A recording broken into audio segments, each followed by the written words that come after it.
Hi folks, welcome back to my channel. I know I haven't posted anything in like a month because there's been just a lot of burnout for me, honestly, with Amazon Flex. I'll go into that in a little bit here. I'm looking for other regular work right now. I think with a lot of people right now, they're doing the gig economy. They're in the same boat as I am, trying to find another job.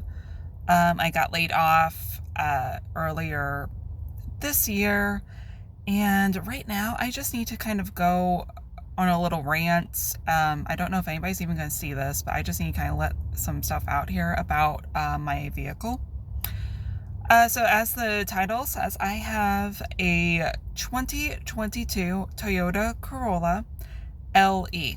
That's basically the most basic model. There's an L, but like I've never seen that anywhere. So the LE, that's the most basic model. It's got the little old-fashioned turnkey here. Oh, did you see that? Did you see that? Yeah, did you see what happened right there with my turnkey? Taylor, is it a remote start like most cars are today? No, it's a turnkey, and the key just broke. The key just broke. It just broke. The car's not even like 3 years old yet. And it's just like really frustrating because these cars are way too expensive. Even used cars are way too expensive. The dealerships, they're all screwing us because I've been looking into different cars. Every single dealership, it's a $5.99 doc fee, because I'm sure it costs like $600 just to prepare some, print off some documents on top of like the inflated price of the car. The prices that I've been looking at, so it's over, like, once you include the taxes, the doc fees, and all these other fees these dealerships tack on, you'll look at like a Toyota Corolla and like the second most basic model with like the remote start, because I want a remote start car. Yet it'll be like $26,000, which is already too much. But then when you read the fine print, it's like, well, there's a doc fee, there's this fee, there's going to be taxes, there's this, there's that, there's this and that. Then it's going to tack on like 5,000 extra bucks. So it's like a basic Honda Civic now is 30,000. A basic Honda Accord is like more expensive than SUVs. Camrys are like over 30 grand. Like once you tack on the fees, so a lot of this stuff is going to be over 40 grand. And these cars are having all these recalls. And I saw a video on YouTube where it's like the dealerships can't sell these cars. So it's like, they're giving the cars away. They're giving the cars away. They're giving them away. Okay, so if any of y'all hear that these dealerships are giving the cars away, like they supposedly are, would somebody please let me know and people of Arizona know? Because apparently we're the only state, they're giving the cars away. They're not giving nothing away.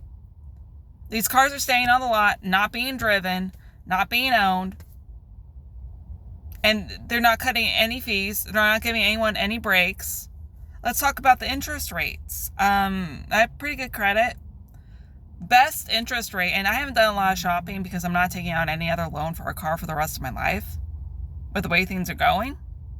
The best they can give me is like 6%. So forget it. Done. It's like these cars aren't even worth it anyway with all the recalls. Yeah, you get a warranty with some of these cars, but it's like, is it even worth it if you're paying more and you're having electrical issues? My key freaking fell out. It's a $600. $600 to replace this after you include taxes. I'm gonna have to put now $600 into a car that I don't even like. So let me kind of back up here. And say that a Toyota Corolla is a good car if you're not gonna do gig work. Maybe like the more upscale models, like it's more comfortable. I did not purchase this car thinking I was going to do gig work. At the time, it was last year, Thanksgiving last year, I had a work from home job.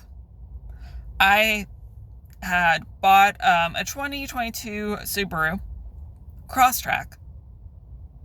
It was just too fancy for me, honestly, because I had bought that car thinking I was going to be driving it a lot, doing gig work. But then I got like a work from home remote job that was full time. So I'm like, why am I paying so much for this vehicle to have all these bells and whistles? And let me tell you that the bells and whistles, because I bought it from the vending machine. I don't want the name of the company because I used to work for them, but the vending machine. Because I did that, a lot of the bells and whistles with the Subaru, I couldn't even do because I didn't buy the car from the dealership. And a lot of the stuff eventually I was going to have to pay for, even if I was going to get it anyway. So it's like, forget that. The car's already too expensive. Just forget it. The car handled well, but the car was having issues. Because I was thinking about this last night. Because I'm like, dang. Like, I could have had a Subaru, not have a remote start, not deal with this. Oh, the key's falling out. $600.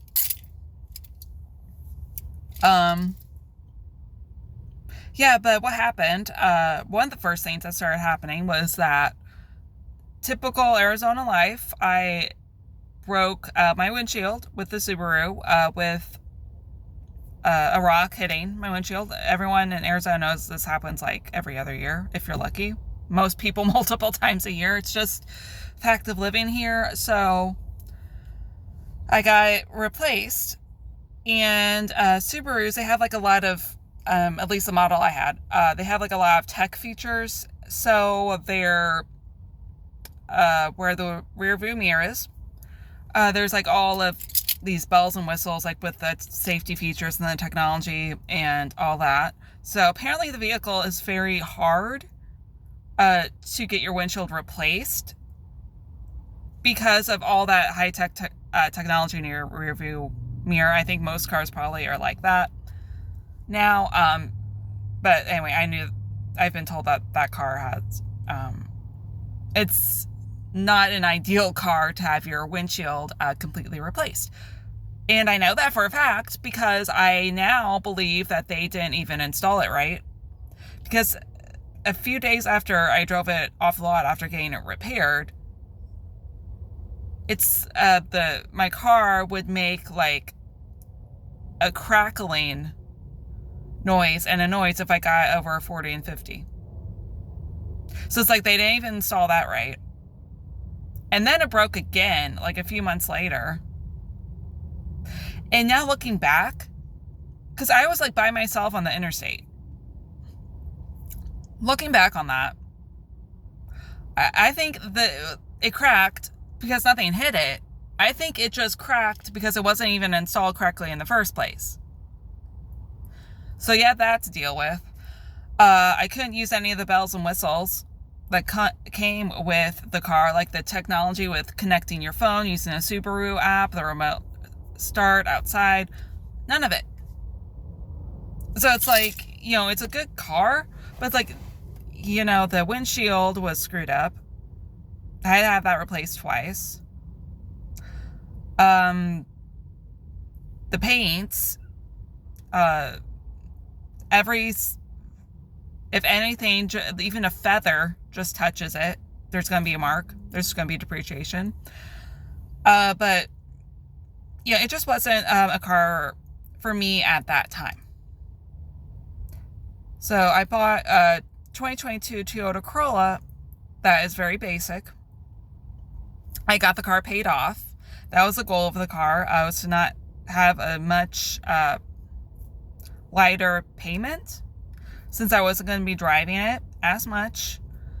Save some room in my budget and to get that car paid off quickly. I at least have this car paid off, so that is good. And yeah, I don't like it. Because already it's like, why? So let me back. I'm sorry. I'm going on like a tangent here. Y'all probably think I'm crazy, but let me just back up again. Let me explain why I bought the car. So, back to Thanksgiving. the vending machine gave me a pretty good deal on the Subaru. That was like over $1,000 asking price for Kelley Blue Book. So I got this car because it was only $19,000. Only $19,000 for a 2022 Toyota Corolla. I didn't care much about the turnkey at the time because, you know, I didn't think I was going to be driving the car all this much, being, you know, working from home. And it's a Toyota. Like, Toyotas are supposed to last pretty much forever. They're practical cars. I'm fine with this car if I was still driving it for my intended purpose of just barely driving and just, you know, running errands, seeing friends. Every now and then, like, this car would still be fine.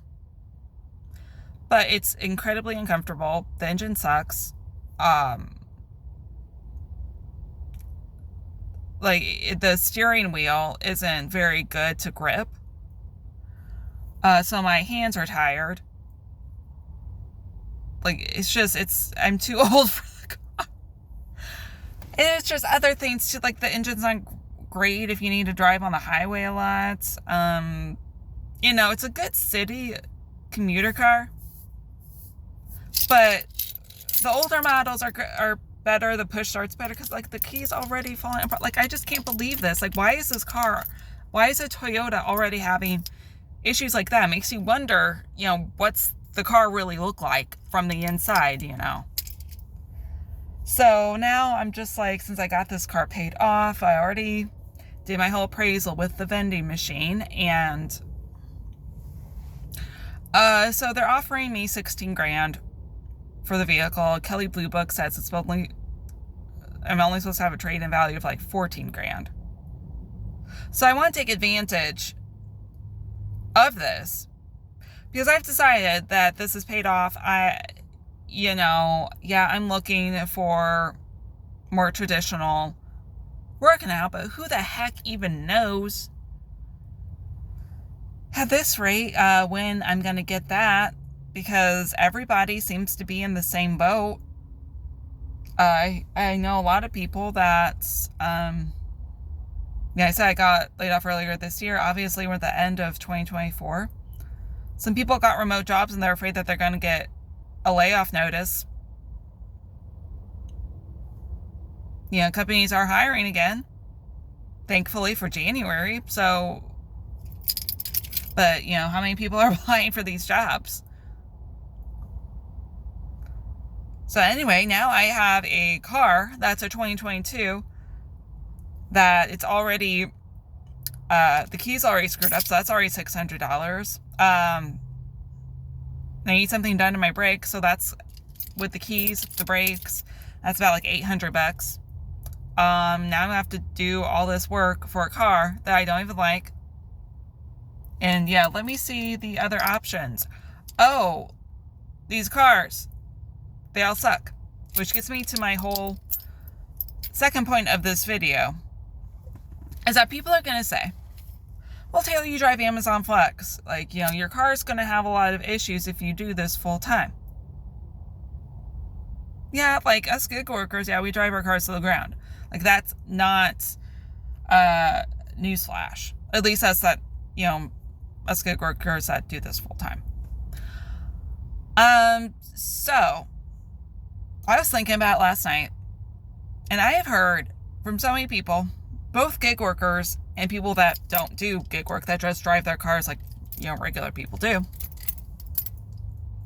I've heard a whole bunch of stories from people that bought cars that were made after the pandemic, and they're having all these issues. So I told you earlier here in my rant, the Hondas, the Toyotas, they're having all these issues with recalls and all that. I went out with a guy who drives like a BMW. It's a newer car. And he told me that, you know, he had problems with his wheels. So he had to go in for like a wheel realignment, all that. The alignment's never been correct in his car. He said it's never been correct. There's electrical issues. The electrical issues have to do with the alignment of the wheels, from what I understood. And it's like the dealership, they just can't figure it out. they just can't figure it out. My parents have a Lexus, and in true Arizona fashion, somebody ran into the back end of their car. Because that happens all the time here. You can have a nice car if you live in Arizona. You just can't. So they had to get that fixed. They had to get that fixed twice because the first time they did not repair it right. And the second time was fine, I guess. And they've had electrical issues with their car too, and they couldn't even get the car for months because they bought it, and the Lexus was like, wait, hold on. Yeah, well, we don't have the car because we have electrical issues with this car, and it's still being made, and there's gonna be a delay, and we just can't get it together. We know you purchased the car, but there's gonna be a few months delay as we figure out these electrical issues with the car. All right, these are luxury cars, and these are people that don't do gig work, and they're having issues. A gig worker that I watch, she drives a Chevrolet that's, if I remember right, she bought it like right after the pandemic, a new car. And she's having electrical issues with her car too, like with it starting. And it's like, yeah, we drive a lot of miles, but a car that's only a few years old shouldn't be having like all these electrical issues where you can't turn on the car. A car that's only going to be 3 years old shouldn't have problems with the key. And then I was doing research last night on YouTube, and it's like person after person after person. They traded in a car that was like 12 years old. Just like your basic car. It's like, and it didn't even seem to matter the brand. Hyundai, Kia, they didn't do well, but it's like, people are like, well, I traded in a Chevy that didn't have any issues. I traded in a Mazda that didn't have any issues, had like 150,000 miles. And they trade in for these cars that they think that, oh yeah, this car is going to be great. It's going to last me another 10 years. And it's like, it's having issues. It's like, why are all these cars having issues after the pandemic? And then it's like, the cars are way too expensive if there's even new cars available. Which a lot of them, the dealerships I was looking at, just out of curiosity, big Black Friday sales. They have 3 Corollas. That's all the inventory they got. They just got 3 Corollas. They don't have anything else. They don't have any Camrys. Nothing. Big sale. $30,000 after all the fees and taxes and shit for a turnkey Corolla that's gonna have issues with rumbling at 40,000 miles. That's something that I'm dealing with. Sometimes when I turn on the car, it's rumbling, like shaking a little bit, like it's not supposed to happen. Key's not supposed to fall out. So now I'm just like, do I need to trade in for a lower mileage, older-ish vehicle that I would actually like, that's a little more upscale, that I can actually drive in like 8 hours a day? But the cars are so expensive, and I'm not doing any liens on, any of this stuff anymore. Because it just seems like everybody, no matter what, has problems with their vehicles, and that's not at all disturbing considering that these cars are costing way too much, the liens are way too much, the interest is too much, and we don't really get anything back.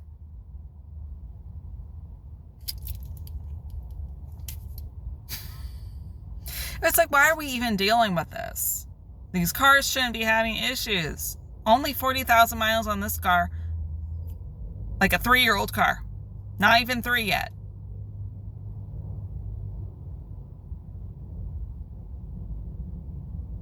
At least it's under warranty for the transmission if that goes out. Which I'm starting to think it's probably going to go out like within the next year. because the key's already having issues. So this has been 20 minutes. Y'all think I'm probably over dramatic, but it's just like, why do we have to go through all these issues with these cars? Which is why I no longer want to do gig work full time. Because we have a crisis going on where people aren't going to realize your car's going to be worth nothing. New cars are like a 10-year-old car that's low mileage is the same price of a new car, of what a new car was before the pandemic. And the new cars are just